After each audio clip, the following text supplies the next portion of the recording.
ക്രൂശിക്കപ്പെട്ട ക്രിസ്തുവിനെ പ്രസംഗിക്കുന്നു. ദൈവ തിരുനാമത്തിന് മഹത്വം ഉണ്ടാകട്ടെ. യേശുക്രിസ്തുവിൻ്റെ ഒരു സാക്ഷിയായിട്ട് ഒരിക്കൽ കൂടെ എഴുന്നേറ്റ് നിൽക്കുവാൻ വലിയവനായ ദൈവം എനിക്ക് തന്ന ഈ അവസരത്തിനായി ഞാൻ കർത്താവിനെ സ്തുതിക്കുന്നു. ദൈവവചനത്തിൽ നിന്ന് നമുക്കൊരു വാക്യം വായിക്കാം. ഫിലിപ്പിയ ലേഖനം 4-ാം അധ്യായം 4-ാം വാക്യം മുതൽ. കർത്താവിൽ എപ്പോഴും സന്തോഷിപ്പീൻ. കർത്താവിൽ എപ്പോഴും സന്തോഷിപ്പീൻ. സന്തോഷിപ്പീൻ എന്ന് ഞാൻ പിന്നെയും പറയുന്നു. സന്തോഷിപ്പീൻ എന്ന് ഞാൻ പിന്നെയും പറയുന്നു. നിങ്ങളുടെ സൗമ്യത സകല മനുഷ്യരും അറിയട്ടെ. നിങ്ങളുടെ സൗമ്യത സകല മനുഷ്യരും അറിയട്ടെ. കർത്താവ് വരുവാൻ അടുത്തിരിക്കുന്നു. കർത്താവ് വരുവാൻ അടുത്തിരിക്കുന്നു. ഒന്നിനെക്കുറിച്ചും വിചാരപ്പെടരുത്. ഒന്നിനെക്കുറിച്ചും വിചാരപ്പെടരുത്. എല്ലാറ്റിലും പ്രാർത്ഥനയാലും അപേക്ഷയാലും അപേക്ഷയാലും നിങ്ങളുടെ ആവശ്യങ്ങൾ സ്തോത്രത്തോടുകൂടെ ദൈവത്തോട് അറിയിക്കുകയത്രേ വേണ്ടത്. നിങ്ങളുടെ ആവശ്യങ്ങൾ സ്തോത്രത്തോടുകൂടെ ദൈവത്തോട് അറിയിക്കുകയത്രേ വേണ്ടത്. എന്നാൽ സകല ബുദ്ധിയെയും കവിയുന്ന ദൈവസമാധാനം നിങ്ങളുടെ ഹൃദയങ്ങളെയും നനവുകളെയും ക്രിസ്തു യേശുവിങ്കൽ കാക്കും. ഇവിടെ അപ്പോസ്തലനായ പൗലോസ് ഫിലിപ്പിയിലുള്ള ദൈവമക്കളോട് പറയുകയാണ്, സന്തോഷിക്കാനാണ് പറയുന്നത്. സന്തോഷിപ്പീൻ, കർത്താവിൽ എപ്പോഴും സന്തോഷിപ്പീൻ എന്നാണ് അപ്പോസ്തലൻ പറയുന്നത്. അപ്പോസ്തലൻ ഇത് പറയുന്നത് കാരാഗൃഹത്തിൽ കിടന്നുകൊണ്ടാണ്.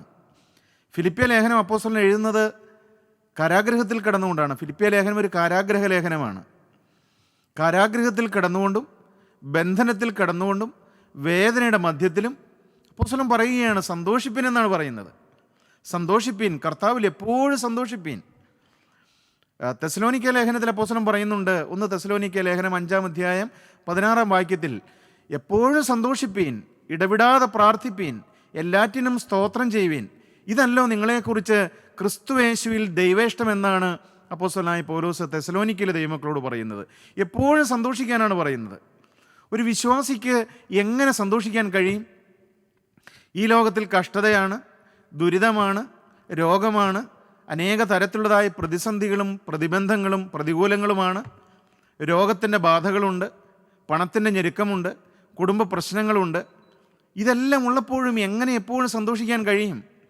ദൈവത്തിൻ്റെ വചനത്തിൽ കൂടി കർത്താവ് നമുക്ക് പറഞ്ഞു തരുന്നുണ്ട്, ഒരു വിശ്വാസിക്ക്, ഒരു ദൈവവൈതലിന് എപ്പോഴും സന്തോഷിക്കാൻ കഴിയും. എങ്ങനെ? ജീവനുള്ള ദൈവം, പിതാവായ ദൈവം തൻ്റെ ഏകജാതനായ ക്രിസ്തുവിൻ്റെ ക്രൂശുമരണം മൂലം നമുക്ക് നേടിത്തന്ന രക്ഷയിൽ നമുക്ക് സന്തോഷിക്കാം. ഈ രക്ഷ നമുക്ക് ലഭിക്കുമ്പോൾ നമുക്ക് സ്വർഗം തരുന്നൊരു ദാനമാണ് നമ്മുടെ പേര്, ഈ നിസാരന്മാരായ നമ്മുടെ പേര് ജീവൻ്റെ പുസ്തകത്തിൽ എഴുതി ചേർക്കുക എന്നുള്ളതായ ഒരു അനുഭവം നമുക്ക് ലഭിക്കുന്നു. അതിൽ നമുക്ക് സന്തോഷിക്കാം. ഈ രക്ഷയുടെ അനുഭവത്തിലേക്ക് കടന്നു വന്ന് ജീവൻ്റെ പുസ്തകത്തിൽ നമ്മുടെ പേര് എഴുതി ചേർത്ത് കഴിയുമ്പോൾ നമുക്ക് ലഭിക്കുന്ന മറ്റൊരു അനുഗ്രഹമാണ് ന്യായവിധി. നമ്മുടെ ജീവിതത്തിൽ നിന്ന് സ്വർഗത്തിലെ ജീവനുള്ള ദൈവം മാറ്റിത്തരികയാണ്, ന്യായവിധി ഒഴിവാക്കി തരികയാണ്. നിത്യന്യായവിധിയിൽ നിന്ന് ദൈവം നമുക്ക് മോചനം തരികയാണ്. മാത്രമല്ല, ഈ ക്രിസ്തുവിൻ്റെ വഴിയിലേക്ക് വന്നതിന് ശേഷം ദൈവം നമ്മുടെ ജീവിതത്തിൽ ചെയ്തതായ അനേക വൻ കാര്യങ്ങളുണ്ട്. അനേക അത്ഭുതങ്ങൾ കൂടി, അനേക അടയാളങ്ങൾ കൂടിയല്ലേ ദൈവം നമ്മെ ഇത്രയും കാലം നടത്തിയത്. ആത്മീകമായും ഭൗതികമായും എന്തെല്ലാം വൻ കാര്യങ്ങളാണ് ജീവനുള്ള ദൈവം നമ്മുടെ ജീവിതത്തിൽ ഓരോരുത്തരുടെയും ചെയ്തത്. അത് ഓർക്കുമ്പോൾ നമുക്ക് സന്തോഷിക്കാൻ വകയുണ്ട്. ഇവിടെ ഫിലിപ്പിയിലുള്ള ദൈവമക്കളോട് പറയുകയാണ്, കർത്താവിൽ എപ്പോഴും സന്തോഷിപ്പീൻ. സന്തോഷിപ്പീൻ എന്ന് ഞാൻ പിന്നെയും പറയുന്നു. നിങ്ങളുടെ സൗമ്യത സകല മനുഷ്യരും അറിയട്ടെ. കാരണം എന്താണ്? കർത്താവ് വരുവാൻ അടുത്തിരിക്കുന്നു. യേശുക്രിസ്തുവിൻ്റെ 2ാമത്തെ വരവിൽ നമുക്ക് സന്തോഷിക്കാൻ കഴിയും. പ്രിയപ്പെട്ടവരെ, ഈ യേശുക്രിസ്തുവിൻ്റെ 2ാമത്തെ വരവിനെക്കുറിച്ച് ഓർക്കുമ്പോൾ നിങ്ങളുടെ ഹൃദയത്തിലൊരു സന്തോഷമുണ്ടോ? നിങ്ങളുടെ ഹൃദയത്തിനൊരു ആനന്ദമുണ്ടോ? അതെയോ അതൊരു ഭയവിഷയമാണോ? യേശുക്രിസ്തുവിൻ്റെ 2ാമത്തെ വരവിനെക്കുറിച്ച് കേൾക്കുമ്പോഴും ചിന്തിക്കുമ്പോഴും അത് ഓർക്കുമ്പോഴും നമ്മുടെ ഹൃദയം ഭയപ്പെടുകയാണോ? അതെയോ സന്തോഷിക്കുകയാണോ? പ്രിയപ്പെട്ടവരെ, യേശുക്രിസ്തുവിൻ്റെ 2ാമത്തെ വരവ് നമുക്കൊരു സന്തോഷ വിഷയമാണോ? നാം അതിനുവേണ്ടി ഒരുങ്ങിയിട്ടുണ്ടോ? നാം അതിനുവേണ്ടി നോക്കിപ്പാർത്തിരിക്കുകയാണോ?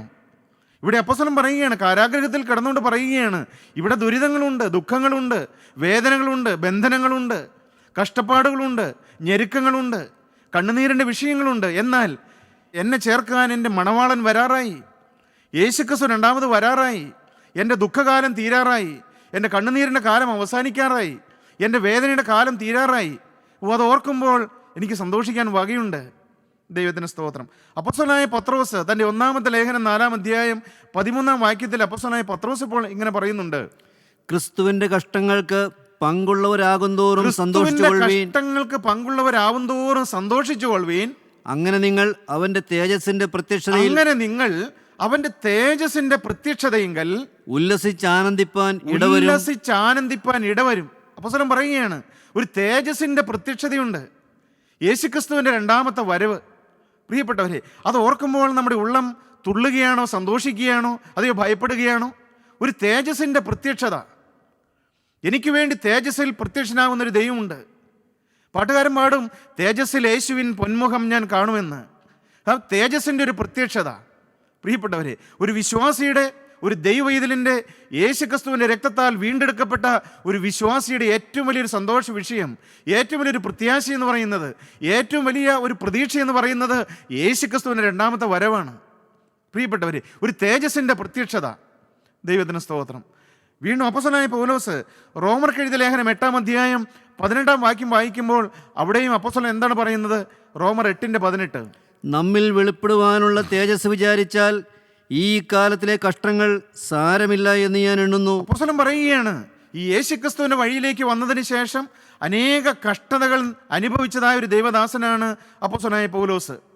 എന്നാൽ അപ്പോസ്തലൻ ഇവിടെ പറയുകയാണ്, നമ്മിൽ വെളിപ്പെടുവാനുള്ള തേജസ് വിചാരിച്ചാൽ ഈ കാലത്തിലെ കഷ്ടങ്ങൾ സാരമില്ല എന്ന് ഞാൻ എണ്ണുന്നു. അപ്പോസ്തലൻ പറയുകയാണ്, ഇവിടെ കഷ്ടതയുണ്ട്, ഇവിടെ ദുരിതമുണ്ട്, ഇവിടെ ബന്ധനമുണ്ട്, ഇവിടെ ചങ്ങലയുണ്ട്, ഇവിടെ പീഡയുണ്ട്, പക്ഷേ സാരമില്ല. കാരണം എന്താണ്?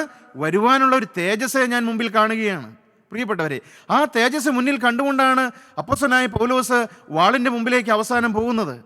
ഇവിടെ അപ്പോസ്തലൻ പറയുകയാണ്, നമ്മിൽ വെളിപ്പെടുവാനുള്ള തേജസ് വിചാരിച്ചാൽ ഈ കാലത്തിലെ കഷ്ടങ്ങൾ സാരമില്ല എന്ന് ഞാൻ എണ്ണുന്നു. സന്തോഷിക്കാൻ വകയുണ്ട് പ്രിയപ്പെട്ടവരെ. യേശുക്രിസ്തുവിൻ്റെ ആ തേജസ്സിൻ്റെ പ്രത്യക്ഷത, ആ തേജസ്സിൻ്റെ പ്രത്യക്ഷതയിൽ ഞാനും കൂടെ കാണുമെന്നാണ് അപ്പോസ്തലൻ പറയുന്നത്. ആ തേജസ് കണ്ടുകൊണ്ടാണ്, ആ പ്രത്യക്ഷത മുന്നിൽ ലക്ഷ്യം വെച്ചുകൊണ്ടാണ് അപ്പോസ്തലൻ്റെ ക്രിസ്തീയ ജീവിതത്തിൻ്റെ ഓട്ടം അപ്പോസ്തലൻ ഓടുന്നത്. പ്രിയപ്പെട്ടവരെ, ആ തേജസ്സിൻ്റെ പ്രത്യക്ഷതയ്ക്ക് വേണ്ടി നാം കാത്തിരിക്കുന്നവരാണോ? ആ തേജസ്സിൻ്റെ പ്രത്യക്ഷതയിൽ നമുക്ക് പ്രത്യാശയുള്ളവരാണോ? തേജസ്സിൽ യേശുവിൻ പൊന്മുഖം കാണാമെന്നുള്ള ആ പ്രതീക്ഷ നമുക്കുണ്ടോ? പ്രിയപ്പെട്ടവരെ, ഈ നിസാരന്മാരായ നമ്മുടെ ഓരോരുത്തരുടെയും ജീവിതത്തിൽ ഏത് സമയത്തും മരണം വന്നു ചേരാം. മരണമൊരു യാഥാർത്ഥ്യമാണ്. എന്നാൽ ഈ മരണത്തിന് ശേഷമുള്ള നിത്യതയെക്കുറിച്ച് നാം ചിന്തിക്കാറുണ്ടോ? അതുപോലെ തന്നെ യാഥാർത്ഥ്യമാണ് യേശുക്രിസ്തുവിൻ്റെ രണ്ടാമത്തെ വരവ്. പ്രിയപ്പെട്ടവർ, നിങ്ങളതിനെക്കുറിച്ച് ഗൗരവമായിട്ട് ചിന്തിക്കാറുണ്ടോ? യേശുക്രിസ്തുവിൻ്റെ രണ്ടാമത്തെ വരവിൽ മേഘപ്രത്യക്ഷതയിൽ ഞാനും എടുക്കപ്പെടുമോ? ഞാനും ആ കൂടെ ഉണ്ടാകുമോ? ദൈവത്തിന് സ്തോത്രം. അപ്പോസ്തലനായ പൗലോസ് തെസ്സലോനിക്കർക്ക് എഴുതിയ 1-ാമത്തെ ലേഖനം 4-ാം അധ്യായം 16 മുതലുള്ളതായ വാക്യങ്ങളിൽ യേശുക്രിസ്തുവിന്റെ രണ്ടാമത്തെ വരവിനെ കുറിച്ച് അപ്പോസ്തലൻ പറയുന്നുണ്ട്. നമുക്കൊന്ന് വായിച്ചു കേൾക്കാം. കർത്താവ് താൻ ഗംഭീരനാദത്തോടും. അപ്പോസ്തലൻ പറയുകയാണ്, യേശുക്രിസ്തുവിന്റെ രണ്ടാമത്തെ വരവിനെ കുറിച്ചാണ് അവിടെ പറയുന്നത്. കർത്താവ് താൻ ഗംഭീരനാദത്തോടും പ്രധാന ദൂതന്റെ ശബ്ദത്തോടും ദൈവത്തിന്റെ കാഹളത്തോടും കൂടെ സ്വർഗത്തിൽ നിന്ന് ഇറങ്ങി വരികയും ക്രിസ്തുവിൽ മരിച്ചവർ മുമ്പേ ഉയർത്തെഴുന്നേൽക്കുകയും പിന്നെ ജീവനോടെ ശേഷിക്കുന്നവരായ നാം അവരോട് ഒരുമിച്ച് ആകാശത്തിൽ കർത്താവിനെ എതിരേൽപ്പാൻ മേഘങ്ങളിൽ എടുക്കപ്പെടും. പ്രിയപ്പെട്ടവർ, ഇതാണ് യേശുക്രിസ്തുവിന്റെ രണ്ടാമത്തെ വരവിനെ കുറിച്ച് അപ്പോസ്തലൻ പറഞ്ഞിരിക്കുന്നത്. കർത്താവ് താൻ ഗംഭീരനാദത്തോടും പ്രധാന ദൂതന്റെ ശബ്ദത്തോടും ദൈവത്തിന്റെ കാഹളത്തോടും കൂടെ സ്വർഗത്തിൽ നിറങ്ങി വരികയും ക്രിസ്തുവിൽ മരിച്ചവർ മുമ്പേ ഉയർത്തെഴുന്നേൽക്കുകയും പിന്നെ ജീവനോടെ ശേഷിക്കുന്നവരായ നാം അവരോടൊരുമിച്ച് കർത്താവിനെ എതിരേൽപ്പാൻ മേഘങ്ങളിൽ എടുക്കപ്പെടുകയും ചെയ്യും. പ്രിയപ്പെട്ടവരെ, ഞാൻ ആ കൂടെ ഉണ്ടാകുമോ? ഞാൻ ആ കൂടെ കാണുമോ? പ്രിയപ്പെട്ടവരെ, യേശുക്രിസ്തുവിൻ്റെ രണ്ടാമത്തെ വരവിൽ ഞാൻ ഉണ്ടാകുമോ? നാം വളരെ ഗൗരവത്തോടെ ചിന്തിക്കേണ്ട ഒരു വിഷയമാണത്. നാം അതിനുവേണ്ടി ഒരുങ്ങേണ്ടതാണ്. ഈ ലോകം മായയല്ലേ പ്രിയപ്പെട്ടവർ. ഇവിടെ എന്തെല്ലാം നേടിയാലും, എന്തെല്ലാം സമ്പാദിച്ചാലും, ഇവിടെ എന്തെല്ലാം നമുക്ക് സ്വന്തമായിട്ടുണ്ടെങ്കിലും പ്രിയപ്പെട്ടവർ, എല്ലാം ശവക്കുഴിവരെ മാത്രമല്ലേ അതെല്ലാം നിലനിൽക്കുകയുള്ളൂ, അതെല്ലാം നമുക്ക് ഉപകാരപ്പെടുകയുള്ളൂ. എന്നാൽ മരണത്തിന് ശേഷമുള്ളതായ നിത്യത, യേശുക്രിസ്തുവിൻ്റെ മണവാട്ടി സഭയിൽ അവൻ മണവാട്ടി സഭയെ ചേർക്കാൻ വരുമ്പോൾ ഞാൻ ആ കൂടെ ഇല്ലെങ്കിൽ എൻ്റെ ജീവിതം പൂജ്യമല്ലേ? ഞാൻ നേടിയതെല്ലാം നഷ്ടമായില്ലേ? ഞാൻ സമ്പാദിച്ചതെല്ലാം വൃഥാവായില്ലേ? എൻ്റെ അധ്വാനമെല്ലാം വെറും മൗഢ്യമായില്ലേ? പ്രിയപ്പെട്ടവർ, അതുകൊണ്ട് നമ്മുടെ ജീവിതത്തിൻ്റെ പരമപ്രധാനമായ ഒരു ലക്ഷ്യം, നമ്മുടെ ജീവിതത്തിൻ്റെ ലക്ഷ്യവും യേശുക്രിസ്തുവിൻ്റെ രണ്ടാമത്തെ വരവ് എന്നുള്ളതായിരിക്കേണ്ടതാണ്. ദൈവത്തിന് സ്തോത്രം. 1 കൊരിന്ത്യർ ലേഖനം 15-ാം അധ്യായം 51 മുതലുള്ളതായ വാക്യങ്ങളിൽ അപ്പോസ്തലൻ ഒരു ക്രിസ്തീയ ജീവിതത്തിന് മർമ്മം വെളിപ്പെടുത്തുകയാണ്. അപ്പോസ്തലൻ പറയുകയാണ്, ഞാനൊരു മർമ്മം നിങ്ങളോട് പറയാമെന്നാണ് അപ്പോസ്തലൻ പറയുന്നത്. നമുക്കൊന്ന് വായിച്ചു കേൾക്കാം. ഞാനൊരു മർമ്മം നിങ്ങളോട് പറയാം. അപ്പോസ്തലൻ പറയുകയാണ്, കൊരിന്ത്യയിലെ ദൈവമക്കളോട് പറയുകയാണ്, ഞാനൊരു മർമ്മം നിങ്ങളോട് പറയാം. എന്താണ് ആ മർമ്മം? നാം എല്ലാവരും നിദ്ര കൊള്ളുകയില്ല. എന്നാൽ അന്ത്യകാഹളനാദത്തിങ്കൽ പെട്ടെന്ന് കണ്ണിമയ്ക്കുന്നതിനിടയിൽ നാം എല്ലാവരും രൂപാന്തരപ്പെടും. കാഹളം ധ്വനിക്കും. മരിച്ചവർ അക്ഷയരായി ഉയർക്കുകയും നാം രൂപാന്തരപ്പെടുകയും ചെയ്യും. പെട്ടെന്ന് കാഹളം ധ്വനിക്കുന്നൊരു സമയമുണ്ട്. നാം എല്ലാവരും നിദ്ര കൊള്ളുകയില്ല. ഒരുപക്ഷെ നാം ജീവനോട് ഇരിക്കുമ്പോഴായിരിക്കാം യേശുക്രിസ്തുവിന്റെ രണ്ടാമത്തെ വരവ്. നമുക്ക് ആർക്കും നിശ്ചയമില്ല. ഒരുപക്ഷെ നാം ഈ ഭൂമിയിൽ നിന്ന് മരിച്ച് മൺമറഞ്ഞ് നിത്യത്തിലേക്ക് മാറ്റപ്പെട്ടതിന് ശേഷമായിരിക്കാം യേശുക്രിസ്തുവിന്റെ രണ്ടാമത്തെ വരവ്. അതെയോ നാം ജീവനോട് ഇരിക്കുമ്പോഴാണോ? നമുക്കാർക്കും അറിയില്ല. ദൈവത്തിന് സ്തോത്രം. നാം ഇന്നത്തെ കാലഘട്ടം നാം ചിന്തിക്കുമ്പോൾ യുദ്ധങ്ങളും യുദ്ധശ്രുതികളും പട്ടിണി മരണങ്ങളും ദാരിദ്ര്യങ്ങളും ഭൂകമ്പങ്ങളും പ്രകൃതിക്ഷോഭങ്ങളും എല്ലാം നാം നമ്മുടെ മുമ്പിൽ കാണുകയാണ്. ഇതെല്ലാം ദൈവത്തിൻ്റെ വചനപ്രകാരം നാം ചിന്തിക്കുമ്പോൾ ഇതെല്ലാം ഈറ്റുനോവിൻ്റെ ആരംഭമാണ് എന്ന് കർത്താവ് തൻ്റെ പരശുരൂഷാകാലത്ത് പറയുന്നുണ്ട്. നിങ്ങൾ യുദ്ധങ്ങളെയും യുദ്ധശ്രുതികളെയും കുറിച്ച് കേൾക്കുമ്പോൾ ഇതെല്ലാം ഈറ്റുനോവിൻ്റെ ആരംഭമാണ് എന്ന് നിങ്ങൾ മനസ്സിലാക്കിക്കൊള്ളണമെന്നാണ് കർത്താവ് തൻ്റെ പരശുരൂഷാകാലത്ത് പറഞ്ഞത്. പ്രിയപ്പെട്ടവരെ, ഇതെല്ലാം ഈറ്റുനോവിൻ്റെ ആരംഭമാണ്. യേശുക്രിസ്തുവിൻ്റെ രണ്ടാമത്തെ വരവിന് മുമ്പുള്ളതായ ചില ലക്ഷണങ്ങളായിട്ട് നമുക്കിത് ദൈവവചനത്തിൻ്റെ അടിസ്ഥാനത്തിൽ നമുക്കിത് കാണാൻ കഴിയും. ദൈവത്തിന് സ്തോത്രം. പ്രിയപ്പെട്ടവരെ, ഞാൻ യേശുക്രിസ്തുവിൻ്റെ രണ്ടാമത്തെ വരവിന് വേണ്ടി ഞാൻ ഒരുങ്ങിയിട്ടുണ്ടോ? ഞാനതിൽ വിശ്വസിക്കുന്നുണ്ടോ? യേശുക്രിസ്തുവിൻ്റെ രണ്ടാമത്തെ വരവ് ഞാനത് നോക്കി പാർത്തിരിക്കുന്ന ഒരു വിശ്വാസിയാണോ? ഇന്ന് അനേകർ അത് വിശ്വസിക്കുന്ന പോലുമില്ല. ദൈവത്തിന് സ്തോത്രം. പത്രോസ്ലീഹ എഴുതിയ രണ്ടാമത്തെ ലേഖനം 3-ാം അധ്യായം 3-ാമത്തെ വാക്യം നമുക്കൊന്ന് വായിച്ചു കേൾക്കാം. അവിടെ എന്താണ് നാം വായിക്കുന്നത്? അവന്റെ പ്രത്യക്ഷതയുടെ വാഗ്ദത്തം എവിടെ? പ്രിയപ്പെട്ടവർ, ഇന്ന് അനേകരുടെ മനസ്സിലും പുറമേയും ചോദിക്കുന്നൊരു ചോദ്യം അതാണ്, അവന്റെ പ്രത്യക്ഷതയുടെ വാഗ്ദത്തം എവിടെ? എത്രയോ കാലമായി ഈ യേശുക്രിസ്തുവിന്റെ രണ്ടാമത്തെ വരവിനെക്കുറിച്ച് പ്രസംഗിക്കപ്പെടുന്നു, അനേകർ പറയുന്നു അതിനെക്കുറിച്ച്. എന്നാൽ ഇതുവരെയും യേശുവിൻ്റെ രണ്ടാമത്തെ വരവായില്ലല്ലോ. അവൻ്റെ പ്രത്യക്ഷതയുടെ വാഗ്ദത്തം എവിടെ? ഇന്ന് അനേകർ ചോദിക്കുന്നതാണ്, അവൻ്റെ പ്രത്യക്ഷതയുടെ വാഗ്ദത്തം എവിടെ? യേശു വരുന്നു എന്ന് പറഞ്ഞിട്ട് എന്താ ഇതുവരെ വരാത്തത്? എന്തേ? ദൈവത്തിന് സ്തോത്രം. അവൻ്റെ പ്രത്യക്ഷതയുടെ വാഗ്ദത്തം എവിടെ? പിതാക്കന്മാർ നിദ്ര കൊണ്ട ശേഷം സകലവും സൃഷ്ടിയുടെ ആരംഭത്തിൽ ഇരുന്നതുപോലെ തന്നെ ഇരിക്കുന്നു. തലമുറകൾ കഴിഞ്ഞു, നൂറ്റാണ്ടുകൾ കഴിഞ്ഞു, കാലഘട്ടങ്ങൾ കഴിഞ്ഞു. പിതാക്കന്മാർ ഓരോരുത്തരായിട്ട് ഈ ഭൂമിയിൽ നിന്ന് മാറ്റപ്പെട്ടു. എന്നാൽ സൃഷ്ടിയുടെ ആരംഭത്തിൽ ഈ ഭൂമി എങ്ങനെ ഇരുന്നോ അതുപോലെ തന്നെയാണല്ലോ ഇന്നും ഈ ഭൂമി ഇരിക്കുന്നത്. അവൻ്റെ പ്രത്യക്ഷതയുടെ വാഗ്ദത്തം എവിടെ? പിന്നെ പിതാക്കന്മാർ നിദ്ര കൊണ്ട ശേഷം സകലവും സൃഷ്ടിയുടെ ആരംഭത്തിൽ ഇരുന്നതുപോലെ തന്നെ ഇരിക്കുന്നു എന്ന് പറഞ്ഞ് സ്വന്തം മോഹങ്ങളെ അനുസരിച്ച് നടക്കുന്ന പരിഹാസികൾ പരിഹാസത്തോടെ അന്ത്യകാലത്ത് വരുമെന്ന് വിശേഷാൽ അറിഞ്ഞുകൊള്ളുവീൻ. പ്രിയപ്പെട്ടവർ, ഇതിനെ പരിഹസിക്കുന്ന അനേകരുണ്ട്, ഇതിനെ ചോദ്യം ചെയ്യുന്നവർ അനേകരുണ്ട്, ഇതിനെ നിഷേധിക്കുന്നവർ അനേകരുണ്ട്, ഇതിനെ അവിശ്വസിക്കുന്നവർ അനേകരുണ്ട്. അവൻ്റെ പ്രത്യക്ഷതയുടെ വാഗ്ദത്തം എവിടെ? പ്രിയപ്പെട്ടവരെ, എന്നാൽ എന്തുകൊണ്ടാണ് യേശുക്രിസ്തു രണ്ടാമത് വരാതിരിക്കുന്നത്? അതിൻ്റെ 9-ാമത്തെ വാക്യം മുതൽ നമുക്ക് വായിച്ചു കേൾക്കാം. ചിലർ താമസമെന്ന് വിചാരിക്കുന്നത് പോലെ, ഇവിടെ ദൈവത്തിന്റെ പരിശുദ്ധാത്മാവ് അപ്പോസ്തലനായ പത്രോസിൽ കൂടി പറയുകയാണ്, ചിലർ താമസമെന്ന് വിചാരിക്കുന്നത് പോലെ കർത്താവ് തന്റെ വാഗ്ദത്തം നിവർത്തിപ്പാൻ താമസിക്കുന്നില്ല. ആരും നശിച്ചു പോകാതെ എല്ലാവരും മാനസാന്തരപ്പെടുവാൻ അവൻ ഇച്ഛിച്ച് നിങ്ങളോട് ദീർഘക്ഷമ കാണിക്കുന്നേ ഉള്ളൂ. പ്രിയപ്പെട്ടവർ, എന്തുകൊണ്ടാണ് യേശു രണ്ടാമത് ഇതുവരെയും വരാത്തത്? ദൈവത്തിന്റെ വചനത്തിന്റെ അടിസ്ഥാനത്തിൽ സഹോദരങ്ങളെ, നമ്മളോട് ജീവനുള്ള ദൈവം ദീർഘക്ഷമ കാണിക്കുന്നത് കൊണ്ടാണ്. പ്രിയപ്പെട്ടവരെ, നിങ്ങളൊന്ന് ചിന്തിച്ചു നോക്കൂ. ഒരു 10 വർഷം മുമ്പ് യേശുക്രിസ്തു രണ്ടാമത് വന്നിരുന്നുവെങ്കിൽ നിങ്ങൾ ഈ ജീവന്റെ വചനം കേൾക്കുമായിരുന്നോ? നിങ്ങളൊരു മാനസാന്തരത്തിന്റെ അനുഭവത്തിലേക്ക് കടന്നു വരുമായിരുന്നോ? നിങ്ങൾ ആരെങ്കിലും ആ കൂടെ ഉണ്ടായിരിക്കുമായിരുന്നോ? ദൈവത്തിന് സ്തോത്രം. നമ്മോടുള്ളതായ ദൈവത്തിൻ്റെ സ്നേഹത്തിൻ്റെ ദീർഘക്ഷമയാണത്. അവൻ നമ്മളോട് കരുണ കാണിക്കുന്നത് കൊണ്ടാണ്, അവൻ നമ്മെയും സ്നേഹിക്കുന്നതുകൊണ്ടാണ്, നമ്മെയും ഇനിയും ശുദ്ധീകരിച്ച് അവൻ്റെ രണ്ടാമത്തെ വരവിന് വേണ്ടി ഒരുക്കുന്നതിന് വേണ്ടി അവൻ നമ്മോട് ദീർഘക്ഷമ കാണിക്കുകയാണ്. ചിലർ താമസമെന്ന് വിചാരിക്കുന്നത് പോലെ തൻ്റെ വാഗ്ദത്തം നിവർത്തിപ്പാൻ അവൻ താമസിക്കുന്നില്ല. ആരും നശിച്ചു പോകാതെ എല്ലാവരും മാനസാന്തരപ്പെടുവാൻ അവൻ ഇച്ഛിച്ച് നിങ്ങളോട് ദീർഘക്ഷമ കാണിക്കുന്നതേയുള്ളൂ. കർത്താവിൻ്റെ ദിവസമോ കള്ളനെ പോലെ വരും. ദൈവത്തിന് സ്തോത്രം. വായിക്കാം നമുക്ക്. കർത്താവിൻ്റെ ദിവസമോ കള്ളനെ പോലെ വരും. അന്ന് ആകാശം കൊടും മുഴക്കത്തോടെ ഒഴിഞ്ഞു പോകും. മൂലപദാർത്ഥങ്ങൾ കത്തിയഴുകയും ഭൂമിയും അതിലുള്ള പണികളും വെന്തുപോകുകയും ചെയ്യും. പ്രിയപ്പെട്ടവരെ, കർത്താവിൻ്റെ ദിവസമോ കള്ളനെ പോലെ വരും. അന്ന് ആകാശം കൊടുമുഴക്കത്തോടെ ഒഴിഞ്ഞു പോകും. ഇതെല്ലാം മാറ്റമില്ലാത്ത ജീവനുള്ള ദൈവത്തിൻ്റെ വചനമാണ്. ഇതിന് മാറ്റമില്ല പ്രിയപ്പെട്ടവരെ. ചിലർ താമസമെന്ന് വിചാരിക്കുന്നത് പോലെ കർത്താവിൻ്റെ വാഗ്ദത്തം നിവർത്തിപ്പാൻ താമസിക്കുന്നില്ല. ആരും നശിച്ചു പോകാനോ ഇച്ഛിക്കാതെ എല്ലാവരും മാനസാന്തരപ്പെടുവാനോ ഇച്ഛിച്ച് നിങ്ങളോട് ദീർഘക്ഷമ കാണിക്കുന്നേ ഉള്ളൂ. പ്രിയപ്പെട്ടവരെ, ഈ വചനം കേൾക്കുന്ന പ്രിയപ്പെട്ട ദൈവമക്കളെ, നിങ്ങൾ മാനസാന്തരത്തിന് അനുഭവത്തിലേക്ക് കടന്നു വന്നിട്ടുണ്ടോ? നിങ്ങൾ പാപത്തോട് യാത്ര പറഞ്ഞവരാണോ? നിങ്ങൾ പാപത്തെ ഉപേക്ഷിച്ച് ഒരു വിശുദ്ധ ജീവിതത്തിന് വേണ്ടി നിങ്ങളെ തന്നെ, നിങ്ങളുടെ ജീവിതം ക്രിസ്തുവിന് വേണ്ടി നിങ്ങൾ സമർപ്പിച്ചിട്ടുണ്ടോ? യേശു ക്രിസ്തുവിനെ നിങ്ങളുടെ രക്ഷിതാവും കർത്താവുമായി സ്വീകരിച്ചിട്ടുണ്ടോ? നിങ്ങളൊരു വീണ്ടും ജന അനുഭവത്തിലേക്ക് കടന്നു വന്നിട്ടുണ്ടോ? യേശു ക്രിസ്തുവിൻ്റെ രണ്ടാമത്തെ വരവിന് വേണ്ടി നിങ്ങൾ ഒരുങ്ങുന്നുണ്ടോ? നിങ്ങളെ തന്നെ ഒരുക്കുന്നുണ്ടോ? നിങ്ങളുടെ ജീവിതം വിശുദ്ധീകരിക്കുന്നുണ്ടോ? പാപത്തോട് നിങ്ങൾ യാത്ര പറഞ്ഞിട്ടുണ്ടോ? അതെയോ ഇന്ന് മനഃപൂർവ്വം പാപം ചെയ്യുന്നവരാണോ? പാപമാണെന്ന് അറിഞ്ഞിട്ടും പാപത്തിൽ സന്തോഷിക്കുന്നവരും രസിക്കുന്നവരുമാണോ? കർത്താവിൻ്റെ ദിവസമോ കള്ളനെ പോലെ വരും. ഇതൊന്നും വൃഥാവാക്കുകളല്ല പ്രിയപ്പെട്ടവരെ. ഇത് ദൈവത്തിന് ജീവനുള്ള മാറ്റമില്ലാത്ത വചനമാണിത്. ഈ വചനത്തിന് മാറ്റം വരികയില്ല. ജീവനുള്ള ദൈവം ഇതാ യേശുക്രിസ്തു രണ്ടാമത് വരുന്നത് കള്ളനെ പോലെ വരുമെന്നാണ് പറയുന്നത്. പ്രിയപ്പെട്ടവരെ, അന്ന് ഞാൻ ഉണ്ടാകുമാ കൂടെ. ചിലരെല്ലാം ഇത് മനസ്സോടെ മറന്നു കളയുകയാണ്.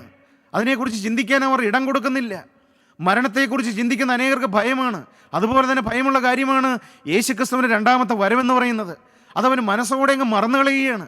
അതിനെക്കുറിച്ച് ചിന്തിക്കാറില്ല. അതിനെക്കുറിച്ചുള്ള യേശുക്രിസ്തുവിൻ്റെ രണ്ടാമത്തെ വരവിനെക്കുറിച്ചുള്ള വചനം കേൾക്കാൻ അനേകർക്ക് ഭയമാണ്. പ്രിയപ്പെട്ടവരെ, നിങ്ങൾക്കിത് സന്തോഷമായിട്ട് തോന്നുന്നുണ്ടോ? യേശുക്രിസ്തുവിൻ്റെ രണ്ടാമത്തെ വരവ് ഇന്ന് അനേകരിത് മനസ്സോടെ മറന്നു കളയുകയാണ്. അതുകൊണ്ടാണ് അപ്പോസ്തലൻ തീമോഥെയോസിന് എഴുതിയ രണ്ടാമത്തെ ലേഖനം 3-ാം അധ്യായം 1 മുതലുള്ളതായ ചില വാക്യം നമുക്ക് വായിച്ച് കേൾക്കാം. അന്ത്യകാലത്ത് ദുർഘട സമയങ്ങൾ വരുമെന്നറിയുക. അപ്പോസ്തലൻ പറയുകയാണ്, അന്ത്യകാലത്ത് ദുർഘട സമയങ്ങൾ വരുമെന്നറിയുക. മനുഷ്യർ സ്വസ്നേഹികളും ദ്രവ്യാഗ്രഹികളും. ദുർഘട സമയങ്ങൾ, അന്ത്യകാലത്ത് മനുഷ്യന്റെ സ്വഭാവം എന്തായിരിക്കുമെന്ന് ഇവിടെ അപ്പോസ്തലൻ പറയുകയാണ്. അന്ത്യകാലത്ത് ദുർഘട സമയങ്ങൾ വരുമെന്നറിയുക.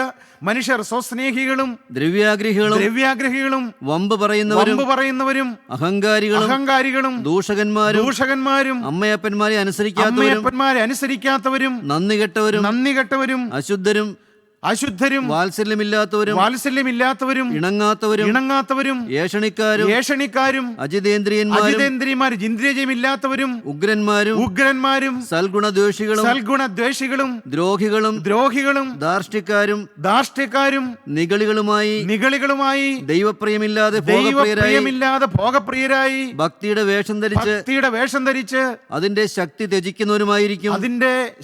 ത്യജിക്കുന്നവരുമായിരിക്കും. അങ്ങനെയുള്ളവരെ വിട്ടൊഴിയുക. പ്രിയപ്പെട്ടവർ, ഇതാണ് ദൈവത്തിന്റെ വചനം. ഇത് മനസ്സോടെ മറന്നു കളയുകയാണ്. ഇന്ന് മനുഷ്യൻ പാപത്തിൽ ജീവിക്കുകയാണ്. യേശുക്രിസ്തുവിന്റെ രണ്ടാമത്തെ വരവിനെ കുറിച്ച് മനുഷ്യന് ചിന്തയില്ല. അതാരും ഗ്രഹിക്കുന്നില്ല. അത് മനസ്സോടെ അതിനെക്കുറിച്ച് ചിന്തിക്കുന്നേയില്ല. ദൈവത്തിന് സ്തോത്രം. പ്രിയപ്പെട്ടവരെ, എന്നാൽ വിശ്വാസികളായ നാം അത് ഗൗരവത്തോടെ ചിന്തിക്കേണ്ട ഒരു വിഷയമാണ്. കള്ളൻ രാത്രിയിൽ വരും പോലെ യേശുക്രിസ്തുവിന്റെ രണ്ടാമത്തെ വരവാകുമെന്ന് ദൈവത്തിന്റെ വചനം പറയുന്നു. പ്രിയപ്പെട്ടവരെ, യേശുക്രിസ്തു രണ്ടാമത് വരുന്നത് മണവാട്ടി സഭയെ ചേർക്കാൻ വേണ്ടിയിട്ടാണ്. തൻ്റെ മണവാട്ടിയെ ചേർക്കാൻ വേണ്ടിയിട്ടാണ്. മണവാട്ടി സഭയെ ഒരുക്കുന്നൊരു കാലയളവാണിത്. യേശുക്രിസ്തുവിൻ്റെ പരിശുദ്ധാത്മാവ് തൻ്റെ ജീവിതങ്ങൾ ക്രിസ്തുവിന് വേണ്ടി സമർപ്പിക്കപ്പെട്ട ദൈവമക്കളെ ഒരുക്കിക്കൊണ്ടിരിക്കുന്ന, ശുദ്ധീകരിച്ചുകൊണ്ടിരിക്കുന്ന ഒരു കാലയളവാണ് ഈ കൃപായുഗം എന്ന് പറയുന്നത്. പ്രിയപ്പെട്ടവരെ, നിങ്ങൾ മണവാട്ടി സഭയിൽ ഒരു അംഗമായി തീർന്നിട്ടുണ്ടോ? ഞാൻ യേശുക്രിസ്തുവിൻ്റെ രക്തത്താൽ വീണ്ടെടുക്കപ്പെട്ട മണവാട്ടി സഭയിൽ ഒരു അംഗമാണെന്ന് പ്രിയപ്പെട്ട സഹോദരൻ, നിനക്കൊരു ഉറപ്പുണ്ടോ? അങ്ങനെ ഒരു അനുഭവം നിനക്ക് ലഭിച്ചിട്ടുണ്ടോ? അപ്പോസ്തലനായ പൗലോസ് കൊരിന്ത്യർക്ക് എഴുതിയ 2-ാമത്തെ ലേഖനം 11-ാം അധ്യായത്തിൽ 2-ാം വാക്യത്തിൽ അപ്പോസ്തലനായ പൗലോസ് ഇങ്ങനെയാണ് പറയുന്നത്: ഞാൻ ക്രിസ്തു എന്ന ഏക പുരുഷന് നിങ്ങളെ നിർമ്മല കന്യകയായി ഏൽപ്പിപ്പാൻ വിവാഹ നിശ്ചയം ചെയ്തിരിക്കുന്നു. പ്രിയപ്പെട്ടവരെ, നാം യേശുക്രിസ്തുവുമായിട്ടുള്ള ഒരു വിവാഹ നിശ്ചയത്തിൽ നാം ഏർപ്പെട്ടിട്ടുണ്ടോ? നിങ്ങളുടെ ജീവിതത്തിൽ അങ്ങനെ ഒരു അനുഭവമുണ്ടോ? യേശുക്രിസ്തുവുമായിട്ടൊരു എൻഗേജ്മെൻറ്റ് നിങ്ങളുടെ ജീവിതത്തിൽ നടന്നിട്ടുണ്ടോ? യേശുക്രിസ്തുവിനോട് നിങ്ങളൊരു വാക്ക് പറഞ്ഞിട്ടുണ്ടോ? യേശുക്രിസ്തുവിന് വേണ്ടി നിങ്ങളുടെ ജീവിതം സമർപ്പിച്ചിട്ടുണ്ടോ? നിങ്ങൾ യേശുക്രിസ്തുവിൻ്റെ ഒരു അടിമയാണോ? നിങ്ങൾ യേശുക്രിസ്തുവിൻ്റെ രക്തത്താൽ വീണ്ടെടുക്കപ്പെട്ട ഒരു ദൈവ പൈതലാണോ? ഒരു രക്ഷിക്കപ്പെട്ട വിശ്വാസിയാണോ? നിങ്ങൾ യേശുക്രിസ്തുവിൻ്റെ മണവാട്ടി സഭയിൽ ഒരു അംഗമായി തീർന്നിട്ടുണ്ടോ? യേശുക്രിസ്തുവിൻ്റെ പരിശുദ്ധാത്മാവിൻ്റെ മുദ്ര നിങ്ങളുടെ നെറ്റിമേൽ കിട്ടിയിട്ടുണ്ടോ? യേശുക്രിസ്തുവിൻ്റെ രക്തത്തിൻ്റെ അടയാളം നിങ്ങളുടെ നെറ്റിമേലുണ്ടോ? ഇത് യഹോവയ്ക്ക് വിശുദ്ധമെന്നുള്ളതായ ഒരു നെറ്റിപ്പട്ടം നിങ്ങളുടെ നെറ്റിമേലുണ്ടോ? നിങ്ങൾ തന്നെ ഇങ്ങനെ തീരുമാനം എടുത്തിട്ടുണ്ടോ? പ്രിയപ്പെട്ടവരെ, മണവാട്ടി സഭയിലെ ഒരു അംഗമായി ഞാൻ തീർന്നിട്ടുണ്ടോ? ഈ ദൈവത്തിന് വചനം കേൾക്കുന്ന നിങ്ങൾ ഓരോരുത്തരും നിങ്ങളുടെ ഹൃദയത്തിലേക്ക് ശാന്തമായിട്ടും തിരിഞ്ഞു നോക്കുക. ഞാൻ യേശുക്രിസ്തുവിന്റെ മണവാട്ടി സഭയിലെ ഒരു അംഗമാണോ? പ്രിയപ്പെട്ടവരെ, ഈ ലോകത്തിൽ ജനിക്കുന്ന ഏതൊരു മനുഷ്യനും 2 തരത്തിലുള്ള ആളുകളേ ഉള്ളൂ. ഒന്ന്, യേശുക്രിസ്തുവിന്റെ മണവാട്ടി സഭയിലെ അംഗങ്ങൾ. 2, അന്തിക്രിസ്തുവിൻ്റെ, എതിർ ക്രിസ്തുവിൻ്റെ മണവാട്ടി സഭയിലെ അംഗങ്ങൾ. ഞാൻ ഏത് കൂട്ടത്തിലുള്ള ഉള്ളതാണ് എന്ന് ഈ വചനം കേൾക്കുന്ന നമ്മൾ ഓരോരുത്തരും ഒന്ന് നമ്മുടെ ജീവിതത്തിലേക്ക് ശാന്തമായിട്ട് തിരിഞ്ഞു നോക്കുക. പിശാചിൻ്റെ അന്ത്യക്രിസ്തുവിൻ്റെ മണവാട്ടി സഭയിലെ ഒരംഗമായി ജീവിച്ച് ഞാൻ യേശുക്രിസ്തുവിൻ്റെ മണവാട്ടി സഭയുടെ ഒരംഗമായി തീർന്നിട്ടുണ്ടോ? പ്രിയപ്പെട്ടവരെ, ഞാൻ 22 വയസ്സ് വരെ ഈ പിശാചിൻ്റെ മണവാട്ടി സഭയുടെ ഒരു അംഗമായിരുന്നു. പിശാചിൻ്റെ അടിമയായിട്ട് ജീവിച്ചൊരു മനുഷ്യനാണ്. എന്നാൽ ഈ കൂട്ടായ്മയിൽ വന്ന്, ക്രിസ്ത്യൻ റിവൈവൽ ഫെലോഷിപ്പിൽ വന്ന്, യേശുക്രിസ്തുവിൻ്റെ മാറ്റമില്ലാത്ത ദൈവത്തിൻ്റെ വചനം കേട്ടപ്പോൾ, ഈ സുവിശേഷം കേട്ടപ്പോൾ ദൈവം എൻ്റെ കണ്ണു തുറന്നു തന്നു. ഞാൻ പിശാചിൻ്റെ അടിമയാണ് എന്നും, ഞാൻ പിശാചിൻ്റെ വകയാണ് എന്നും, നിത്യനരകത്തിലേക്കാണ് എൻ്റെ ജീവിതയാത്രയെന്നും ദൈവം എൻ്റെ കണ്ണു തുറന്നു തന്നു. എനിക്കൊരു സുബോധം ദൈവം തന്നു. പ്രിയപ്പെട്ടവരെ, എന്നാൽ യേശുക്രിസ്തുവിനെ രക്ഷിതാവും കർത്താവുമായി സ്വീകരിച്ച് എൻ്റെ ജീവിതം ഞാൻ യേശുക്രിസ്തുവിന് വേണ്ടി സമർപ്പിച്ച് യേശുക്രിസ്തുവിൻ്റെ രക്തത്താലുള്ള ആ വീണ്ടെടുപ്പിൻ്റെ സന്തോഷം ഞാൻ അനുഭവിച്ച് ക്രിസ്തുവിൻ്റെ മണവാട്ടി സഭയിലെ ഒരു അംഗമായി തീരുവാൻ സ്വർഗത്തിലെ വലിയവനായ ദൈവം എനിക്കൊരു ഭാഗ്യം തന്നു. അതുകൊണ്ടാണ് ഞാൻ നിങ്ങളുടെ മുമ്പിൽ നിൽക്കുന്നത്. ഞാൻ യേശുക്രിസ്തുവിൻ്റെ മണവാട്ടി സഭയിലെ ഒരു അംഗമാണ്. ഞാൻ യേശുക്രിസ്തുവിൻ്റെ രക്തത്താൽ വീണ്ടെടുക്കപ്പെട്ട ഒരു ദൈവവൈതലാണ്. യേശുക്രിസ്തു രണ്ടാമത് വരുമ്പോൾ അവൻ്റെ കൂടെ അവൻ എന്നെയും ചേർക്കുമെന്നുള്ള പ്രത്യാശയോടെ, വിശ്വാസത്തോടെ, അവൻ്റെ തിരുരക്തത്തിൽ ആശ്രയിച്ചുകൊണ്ടാണ് ഞാൻ ഓരോ ദിവസവും ജീവിക്കുന്നത്. പ്രിയപ്പെട്ടവരെ, എൻ്റെ കാഴ്ചപ്പാടുകൾ ദൈവം മാറ്റിത്തന്നു, എൻ്റെ ചിന്താഗതികൾ ദൈവം മാറ്റിത്തന്നു. ഒരു കാലത്ത് ഈ ലോകത്തിന് വേണ്ടി ജീവിക്കുക, പണമുണ്ടാക്കുക, ഇത് മാത്രമായിരുന്നു എൻ്റെ ലക്ഷ്യം. പണമുള്ളവനാണ് വിലയുള്ളൂ എന്നാണ് ഞാൻ ചിന്തിച്ചുകൊണ്ടിരുന്നത്. എന്നാൽ പ്രിയപ്പെട്ടവരെ, എൻ്റെ കാഴ്ചപ്പാടുകൾ, എൻ്റെ ചിന്താഗതികൾ, എൻ്റെ മനോഭാവങ്ങളെല്ലാം യേശുക്രിസ്തു എനിക്ക് മാറ്റിത്തന്നു. ഞാൻ തികഞ്ഞവനായി എന്നല്ല ഞാൻ പറയുന്നത്. എന്നാൽ എൻ്റെ ലക്ഷ്യം ഇന്ന് യേശുക്രിസ്തുവിൻ്റെ രണ്ടാമത്തെ വരവാണ്. അതിൽ ഞാൻ നഷ്ടപ്പെട്ടു പോകരുതെന്നുള്ളതായ വലിയൊരു ഭയം എൻ്റെ ഉള്ളിലുണ്ട്. നഷ്ടപ്പെടാൻ സാധ്യതയുള്ള ഒരു രംഗത്താണ് ഞാൻ നിൽക്കുന്നതെന്ന് ഒരു വലിയ ഭയനിർദ്ദേശം ദൈവത്തിൻ്റെ പരിശുദ്ധാത്മാവ് എപ്പോഴും എൻ്റെ ഹൃദയത്തിൽ തരുന്നുണ്ട്. ദൈവത്തിന് സ്തോത്രം. കാരണം അനേക ആത്മീയ മല്ലന്മാർ ഇടറി വീണ രംഗമാണ് ഈ ആത്മീയ രംഗം. അനേക ആത്മീയ മല്ലന്മാർ വീണുപോയ അസ്ഥികൂടങ്ങൾ ചിതറിക്കിടക്കുന്നത് എൻ്റെ ഇടംബലം ഞാൻ കാണുന്നുണ്ട്. പ്രിയപ്പെട്ടവരെ, അനേക വിശ്വാസ വീരന്മാർ, അനേക ആത്മീയ മല്ലന്മാർ, അനേകർ യേശുവിന് വേണ്ടി ഓടിയവർ ഈ രംഗത്തെ ഈ വഴിയാത്രയിൽ ഇടവും വലവും വീണ് കിടക്കുന്ന അവരുടെ അസ്ഥികൂടങ്ങൾ ഞാൻ കാണുന്നുണ്ട്. പക്ഷേ ഞാൻ അതിലേക്ക് നോക്കി നിരാശപ്പെടുന്നില്ല. കാരണം എൻ്റെ നോട്ടം വിശ്വാസത്തിന് നായകനും പൂർത്തി വരുത്തുന്ന യേശുവിങ്കിലേക്കാണ്. പ്രിയപ്പെട്ടവരെ, എൻ്റെ നോട്ടം. എന്നെ വിളിച്ചത് ആരാണെന്ന് എനിക്കറിയാം. എന്നെ വീണ്ടെടുത്തത് ആരാണെന്ന് എനിക്കറിയാം. എന്നെ നടത്തുന്നത് ആരാണെന്ന് ഞാൻ അറിയുന്നു. ജീവനുള്ള ക്രിസ്തു ഈ നിസ്സാരനായ, ഈ എളിയവനായ അടിയൻ്റെ വലങ്കരത്തിൽ പിടിച്ച് അവനെന്നെ സത്യത്തിൻ്റെ മാർഗത്തിൽ നടത്തുന്നത് ഞാൻ ഇന്ന് അനുഭവിക്കുന്നു. പ്രിയപ്പെട്ടവരെ, നിങ്ങൾ ഈ മണവാട്ടി സഭയിലെ അംഗമായി തീർന്നിട്ടുണ്ടോ? ദൈവത്തിന് സ്തോത്രം. നമ്മുടെ കർത്താവ് പറഞ്ഞു, മത്തായിയുടെ സുവിശേഷം 24-ാം അധ്യായം 37 മുതലുള്ളതായ ചില വാക്യങ്ങൾ നമുക്ക് വായിക്കുമ്പോൾ അവിടെ നമ്മുടെ കർത്താവ് ഒരു കാര്യം പറയുന്നുണ്ട്. എന്താണ് അവിടെ പറയുന്നത്? നോഹയുടെ കാലം പോലെ തന്നെ മനുഷ്യപുത്രൻ്റെ വരവുമാകും. ജലപ്രളയത്തിന് മുമ്പുള്ള കാലത്ത് നോഹ പെട്ടകത്തിൽ കയറിയ നാൾ വരെ അവർ തിന്നും കുടിച്ചും വിവാഹം കഴിച്ചും വിവാഹത്തിന് കൊടുത്തും പോന്നു. പ്രിയപ്പെട്ടവരെ, ഇവിടെ നമ്മുടെ കർത്താവ് പറയുകയാണ്, യേശുക്രിസ്തുവിൻ്റെ രണ്ടാമത്തെ വരവിനെ കുറിച്ചാണ് പറയുന്നത്. നോഹയുടെ കാലം പോലെ മനുഷ്യപുത്രൻ്റെ വരവുമാകുമെന്നാണ് ദൈവത്തിൻ്റെ വചനം നമ്മെ പഠിപ്പിക്കുന്നത്. എന്താണ് നോഹയുടെ കാലത്ത് സംഭവിച്ചത്? പ്രിയപ്പെട്ടവരെ, അന്ന് നോഹയുടെ കാലത്ത് ജനം മുഴുവൻ വഷളത്വത്തിലേക്ക് തിരിഞ്ഞു. അവരുടെ ഹൃദയം മുഴുവൻ മ്ലേച്ഛമായി തീർന്നു. അവരുടെ പ്രവൃത്തികൾ മുഴുവൻ അഴുക്കായി തീർന്നു. അവരുടെ ലക്ഷ്യം മുഴുവൻ ഈ ലോകവും ഈ ലോകത്തിൻ്റെ ഇമ്പങ്ങളും ഈ ലോകത്തിൻ്റെ സുഖ സൗകര്യങ്ങളുമായിരുന്നു. നോഹയുടെ കാലം പോലെ മനുഷ്യപുത്രൻ്റെ വരവുമാകും. പിന്നെ എന്താണ് തുടർന്ന് വായിക്കുന്നത്? നോഹയുടെ കാലം പോലെ മനുഷ്യപുത്രൻ്റെ വരവുമാകും. ജലപ്രളയത്തിന് മുമ്പുള്ള കാലത്ത് നോഹ പെട്ടകത്തിൽ കയറിയ നാൾ വരെ അവർ തിന്നും കുടിച്ചും, അന്നത്തെ ജനം തിന്നും കുടിച്ചും വിവാഹം കഴിച്ചും വിവാഹത്തിന് കൊടുത്തും പോന്നു. പ്രിയപ്പെട്ടവരെ, ഇന്നും അങ്ങനെയല്ലേ ജനം നടക്കുന്നത്? ലോകം അങ്ങനെയല്ലേ മുമ്പോട്ട് പോകുന്നത്? തിന്നുക, കുടിക്കുക, ആനന്ദിക്കുക. നാളെ ചാകുമല്ലോ. മരണത്തെക്കുറിച്ച് മനുഷ്യൻ്റെ ചിന്തയില്ല. ഒരു നിത്യതയെക്കുറിച്ച് മനുഷ്യൻ ചിന്തിക്കുന്നില്ല. യേശുക്രിസ്തുവിൻ്റെ രണ്ടാമത്തെ വരവൊരു വിഷയമല്ല. തിന്നുക, കുടിക്കുക, ആനന്ദിക്കുക, നാളെ ചാകുമല്ലോ എന്നാണ് അനേകരുടെ ചിന്ത. ഈ ഭൂമിയിൽ സുഖിക്കുക, ഈ ഭൂമിയിൽ സുഖമായിട്ട് ജീവിക്കുക, മരണത്തിന് മുമ്പ് ഈ ഭൂമിയിൽ സുഖമായിട്ട് ജീവിക്കുക, പൈസ ഉണ്ടാക്കുക, തോന്നിയതുപോലെ ജീവിക്കുക. ഇന്നത്തെ കാലം അങ്ങനെയല്ലേ പ്രിയപ്പെട്ടവരെ? ദൈവവിശ്വാസം നാം കാണുന്നുണ്ടോ? ദൈവത്തിന് സ്തോത്രം. എന്നാൽ നോഹയുടെ കാലം പോലെ മനുഷ്യപുത്രൻ്റെ വരവുമാകുമെന്ന് നമ്മുടെ കർത്താവിൻ്റെ വചനം പറയുന്നു. വീണ്ടും നമുക്ക് തുടർന്ന് വായിക്കാം. ജലപ്രളയം വന്ന് എല്ലാവരെയും നീക്കിക്കളയുവോളം അവർ അറിഞ്ഞതേയില്ല. പ്രിയപ്പെട്ടവരെ, വലിയൊരു ജലപ്രളയം വരാൻ പോകുന്നു. വലിയൊരു ന്യായവിധി വരാൻ പോകുന്നു. യേശുക്രിസ്തുവിന്റെ രണ്ടാമത്തെ വരവ് അടുത്തിരിക്കുന്നു എന്ന് അന്നത്തെ ജനത്തോട് നോഹ പ്രസംഗിച്ചതാണ്. പക്ഷേ അന്ന് അവർ അറിഞ്ഞേയില്ല. ജലപ്രളയം വന്ന് അന്നത്തെ ജനത്തെ മുഴുവനും നീക്കിക്കളയുവോളം, നശിപ്പിക്കുവോളം ആരും ഗ്രഹിച്ചില്ല. പ്രിയപ്പെട്ടവരെ, ആരും തിരിച്ചറിഞ്ഞില്ല, ആരും മനസ്സിലാക്കിയില്ല, ആരും വില കൊടുത്തില്ല. പിന്നെ മനുഷ്യപുത്രന്റെ വരവും അങ്ങനെ തന്നെയാകും. യേശുക്രിസ്തുവിന്റെ മനുഷ്യപുത്രന്റെ വരവും അങ്ങനെ തന്നെ ആകുമെന്ന് ദൈവത്തിന്റെ വചനം നമ്മെ ഓർമ്മിപ്പിക്കുകയാണ്. വീണ്ടും അന്ന് രണ്ടുപേർ വയലിലിരിക്കും. അന്ന് രണ്ടുപേർ വയലിലായിരിക്കും. ഒരുത്തനെ കൈക്കൊള്ളും, മറ്റവനെ ഉപേക്ഷിക്കും. രണ്ടുപേർ ഒരു തിരികല്ലിൽ പൊടിച്ചുകൊണ്ടിരിക്കും. ഒരുത്തിയെ കൈക്കൊള്ളും, മറ്റവളെ ഉപേക്ഷിക്കും. നിങ്ങളുടെ കർത്താവ് ഏത് ദിവസത്തിൽ വരുന്നുവെന്ന് നിങ്ങൾ അറിയായകൊണ്ട് ഉണർന്നിരിപ്പീൻ എന്നാണ് ദൈവത്തിന്റെ വചനം. പ്രിയപ്പെട്ടവരെ, ഇതൊരു ഭയനിർദ്ദേശമായിട്ട് നമുക്ക് തരികയാണ്. നിങ്ങളുടെ കർത്താവ് ഏത് ദിവസത്തിൽ വരുന്നു എന്ന് നിങ്ങൾ അറിയായകൊണ്ട് നിങ്ങൾ ഉണർന്നിരിപ്പീൻ എന്നാണ് ദൈവത്തിന്റെ വചനം. പ്രിയപ്പെട്ടവരെ, നിങ്ങൾ ഉണരുന്നുണ്ടോ? നിങ്ങളിത് ഗ്രഹിക്കുന്നുണ്ടോ? നിങ്ങളിതിന് ഗൗരവം കൊടുക്കുന്നുണ്ടോ? യേശുക്രിസ്തുവിന്റെ രണ്ടാമത്തെ വരവിൽ ഞാൻ പറന്നുയരുമോ? ദൈവത്തിന് സ്തോത്രം. ഇത്രയും കാലം നിങ്ങൾ പാഴാക്കി കളഞ്ഞു. പക്ഷേ നിരാശപ്പെടേണ്ട പ്രിയപ്പെട്ടവരെ. എന്തിനാണ് കർത്താവ് നമുക്ക് ഈ വചനം തരുന്നത്? ഇതാ പെട്ടകത്തിൻ്റെ വാതിൽ തുറന്നു വെച്ചിരിക്കുകയാണ്. ഇതുവരെയും പെട്ടകത്തിൻ്റെ വാതിൽ അടച്ചിട്ടില്ല. എന്നാണ് അടയ്ക്കുന്നത് നമുക്ക് അറിഞ്ഞുകൂടാ. പെട്ടകത്തിൻ്റെ വാതിൽ അടയ്ക്കുന്നത് ജീവനുള്ള ക്രിസ്തുവാണ്. പ്രിയപ്പെട്ടവരെ, ഇന്ന് പെട്ടകത്തിന് വാതിൽ തുറന്നിരിക്കുകയാണ്. ഇന്ന് കൃപായുഗമാണ്. ഏത് പാപിക്കും രക്ഷയുണ്ട്. യേശുക്രിസ്തുവിന്റെ തിരുവിലാവ് തുറന്നിരിക്കുകയാണ്. യേശുക്രിസ്തുവിന്റെ ചങ്കിൽ കൂടി രക്തം ഒഴുകുകയാണ്. യേശുക്രിസ്തുവിന്റെ പഞ്ചമുറിവുകൾ കൂടി ഇതാ പാപിയുടെ രക്ഷയ്ക്ക് വേണ്ടി ഊറ്റിയതായ പരിശുദ്ധ രക്തം ഇന്ന് സംസാരിച്ചുകൊണ്ടിരിക്കുകയാണ്. ഈ വചനം കേൾക്കുമ്പോൾ ഒരു നിമിഷം നിങ്ങളുടെ കണ്ണുകളെ ഒന്ന് അടയ്ക്കുമോ? നിങ്ങൾ യേശുവിന്റെ ക്രൂശിലേക്ക് നോക്കുമോ? ഈ പെട്ടകത്തിലേക്ക് നിങ്ങൾ ഓടി വരുമോ? പ്രിയപ്പെട്ടവരെ, യേശു വരാറായി. മണവാട്ടി സഭയെ ചേർക്കാറായി. അവന്റെ കാഹളനാദം കേൾക്കാറായി. നിങ്ങൾ അവന് വേണ്ടി ഒരുങ്ങുമോ? നിങ്ങൾ അവന് വേണ്ടി ജീവിതം സമർപ്പിക്കുമോ? യേശുവിനെ രക്ഷകനായി സ്വീകരിക്കുമോ? നിങ്ങളുടെ ജീവിതം ക്രിസ്തുവിന് വേണ്ടി സമർപ്പിക്കുമോ? പാപത്തോട് യാത്ര പറയുക. ഈ പെട്ടകത്തിലേക്ക് ഓടി വരിക. യേശുവിന് തിരുവിലാവ് തുറന്നിരിക്കുന്നു. മകനെ, നീ പാപത്തോട് യാത്ര പറയുക. നീ പാപത്തെ ഉപേക്ഷിക്കുക. ഇതുവരെ കഴിഞ്ഞ കാല ജീവിതം യേശു നോക്കുന്നില്ല. അറിയായ്മയുടെ കാലങ്ങളെ ദൈവം ലക്ഷ്യമാക്കുന്നില്ല.